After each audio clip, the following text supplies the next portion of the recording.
According to the National Alliance on Mental Illnesses, a mental illness is a condition that affects a person's thinking, feeling, or mood.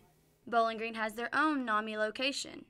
Deborah Weed, president of NAMI, says one of the organization's main goals is trying to get rid of the negative stigma that follows a mental illness.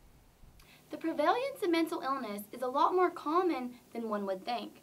According to the National Alliance on Mental Illness, approximately 1 in 5 adults experience a mental illness in a given year.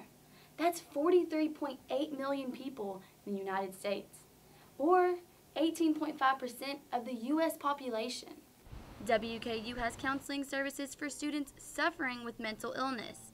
We do all kinds of issues like anxiety and depression, stress, relationships, eating disorders, trauma, homesickness, hearing the voices, suicide, you name it.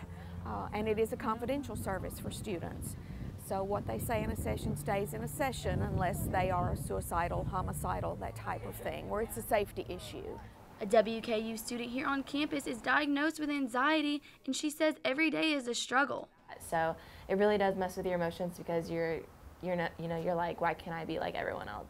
Why can't I just feel normal? She shares a story of a time she felt really alone and insecure with her anxiety. One day I was having an anxiety attack and someone was around me that I wasn't very close with, and they weren't used to it. I can tell that they've never seen it before and they didn't know how to deal with it. So it just made me feel really insecure. She has some advice for anyone that's suffering with anxiety. I mean, it gets better. Like, that saying really is true. Like, when people tell you it gets better, it does.